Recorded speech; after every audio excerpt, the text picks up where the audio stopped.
99 here, coming to you today. Sorry, that was ridiculous. Coming to you today with a bit of an update on the hardcore games. So, if you're wondering, the Redstone released, he's been teasing at it for a while now, the summer 2013 update. And there's the preview to it. He's just saying the list is not final. All these changes are being tested on the hardcore games beta server, beta.mc-hg.com, and I will be posting that in the description below. So look at that. Nothing is implemented. Anything with UI after it is not implemented yet and might not be on the beta server yet, in case you wonder why something doesn't work on the beta server yet. So here we go with the kit changes and kit remakes, but also something new. Rider has been broken for a bit, I guess, and they can now use horses, and they can summon their mighty steed of a horse. I kind of made that stupid before, but whatever. Spy will have the ability to look at people from a distance and know their kit because it will appear at the top of your screen. Berserker, you can read this. Whenever he hits a player, Berserker will become more crazed for every hit he deals and gains 0.5 seconds of strength 2 whenever he hits a player or mob. This will not allow Berserkers to use its 5 seconds of strength 2 whenever he kills a mob, then turns to a team and kills them all. But instead, if a Berserker is able to constantly hit enemies, for instance, that was embarrassing. For instance, a team of 3 would return 1.5 seconds of strength 2 if you use it right. He will be able to fight anybody with ease. You won't have to worry about Berserkers gaining large advantages 1v1. Half a second of strength 2 will not activate on a single player because a player is invulnerable for 0.5 seconds after taking damage. So yes, Berserker buffed a bit more. Fireman now can swim in lava. I said this in my last video. There will be a progress bar at the top of the screen, and once it hits 0, you will start taking lava damage. Thor hasn't been used for a bit. The Thor will now spawn in Netherrack above Y80. Y is how high you are in the air. The knockback on Thor has returned, however the knockback is slightly less powerful than the original Thor. However, here comes the cool part. If you strike your lightning again on the Netherrack, it will explode with about 50% of the power of TNT, which can wreck towers and pretty much just knock players off. So definitely a great anti-tower kit.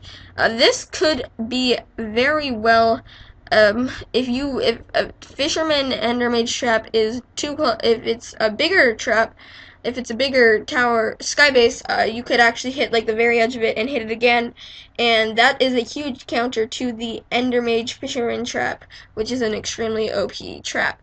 Archer and Fletcher have been merged. Archer, when they hit someone, will get another arrow, sort of like one in the chamber, and so Archer and Fletcher get and they will be called the Archer kit.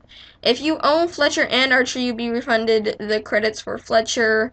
If you own Fletcher but not Archer, you will have Archer instead. If you own Archer, then congratulations, your kit got buffed. So if you own both Fletcher and Archer, congratulations, you have a buff kit and you have another kit coming your way of your choice. Jackhammer always had a great ability to take down towers. However, it seems it's kind of lacking with just taking down towers. So we wanted to add some more options for traps that you can use and allow room for new strategies. So yeah, I said this also, if Jackhammer points to a block that is below the horizon, so looking down upon the block and breaking it, the block will instead break downwards all the way to bedrock. So very, very good job there by the Redstone. Hades can only, now you can summon any mob, but it'll just turn into, I don't know what it'll look like, but it's called a minion, and it's more powerful than the zombie minions with the current Hades, but you can have a lot, and they're just a lot more cooperative and not stupid and glitchy like the old Hades. Werewolf has been turned into a more werewolfy kit than it already was. Obviously, a lot of people have been pushing for night vision at night, which Werewolf is getting, and you will physically turn into a wolf at night, but you'll get a name tag, so it's not sneaky mining, but you can have a small hitbox, and you can get a small combat advantage, and you can also hide behind one block, so that's great. Beast Mastery rules now have speed and regeneration effect, which I find is very good for the Beast Master kit, and I really think that a lot of people are going to start using it now. Demo Man starts with 6 pressure plates and 6 gravel now, so good buff for Demo Man. Kaya's block revealing radius lowered from 2.5 blocks to 1.5 blocks, so that's also a very good thing for the traps. And catching mobs now, Summoner will result in dropping 2 eggs instead of 1. Not a lot of people use Summoner, but that means that they won't be retiring Summoner. Urgle, they have made the strength 2, it's not a strength 2 potion, MCPVP. It's a strength 1. Wait. Yeah, it is, wasn't it? They nerfed it to strength 1. Made it 3. So now it's only drinkable. Cookie Monster, obviously people are using it instead of soup. I didn't know this. Not a lot of people I know play Cookie Monster, but obviously I guess a lot of people are still using it, and that's probably a smart idea. If you knew the strategy before they just nerfed it, lucky you, because that seems like a very good strategy, but now you get a smaller delay, you get a slightly small delay on eating cookies, and yeah, soup, it was pretty much, you could not lose, any fight, because cookies could just be used as soup. Kit tweaks, Madman, I talked about this. Everyone in the radius of a Madman will be able to see how powerful the madness of the Madman is affecting you by looking at the top of your screen, where it will display how much extra damage you are taking and how much other players are in the Madman's radius. So, you know, you also, as soon as you leave the radius, you will also see how fast the madness decays and how much you still take. So definitely, I think a nerf for Madman, because then people will know what kit you are, even though you could if you look at your chat. And it's also definitely hurtful to some Madman traps, like going far underground, waiting for people to dig to you, because then you know how much is on you. Obviously, if you're the feast winner and you're trying to do this trap, you really should just wait for the pit, but some people are just still impatient. Updated kit selection GUI, and this is very smart. So obviously some people, like new players, were getting overwhelmed with seeing all these kit options that you could choose, and now they've made it, I didn't know this. What? The doctor kit, starting items, description. Oh, I haven't even seen this. Oh, wow. I haven't seen this at all.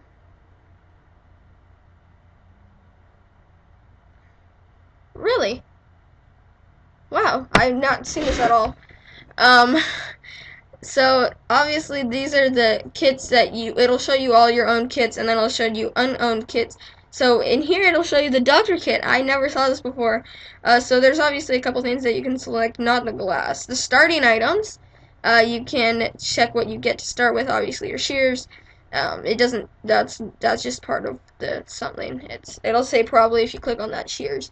Description, this is the description of the doctor kit. The strategies, phenomenal. That's very, very useful to every kit. Abilities, right-clicking a person will remove all their potion effects. And play with this kit, you can hit the fire, show the kit icon, and that's a cool kit icon, and I really don't know why this is even needed, but it's cool, so I like it anyway. You will also be able to purchase kits in-game in the future. That's phenomenal. That's great. That's really great. Inspecting, like I said, however, you need to be within 3 blocks of them, and then you can just check what their kit is. This really, I think, now I'm thinking about it, it's really bad. It's not a smart idea, because it really ruins traps. It really does. Like, if you're looking at a Kaya, you're gonna realize right away that you're walking over like a bridge. If you're foolish enough to walk over that bridge, you're gonna realize you're a Kaya, and that's really just kind of destroys a lot of just traps, period. Like, if you get close to a switcher trap and for some reason the switcher's not paying attention to you or he misses you or some junk, you can, like, just check what the switcher, that they're a switcher, and yeah. This makes Spy very useful. Spy is definitely an anti-trap kit, but yeah, inspecting, I really think that they will not Hopefully they don't keep that, because that just seems like it's a very anti-trap thing. The team chat UI, whatever, it's not implemented yet. You'll be able to farm teams and talk in team chat with others. As not to reveal your devious plans to your enemy. I've seen this. I haven't seen this yet, so I guess they must have just added this. In block protection, obviously that's just a levitator. Obviously levitator being with what they could do, and obviously jumper and ender mage I guess could do something too, but they've made block protection. Pit enforcer, obviously some people were glitching, so they didn't have to go to the pit, and other people did.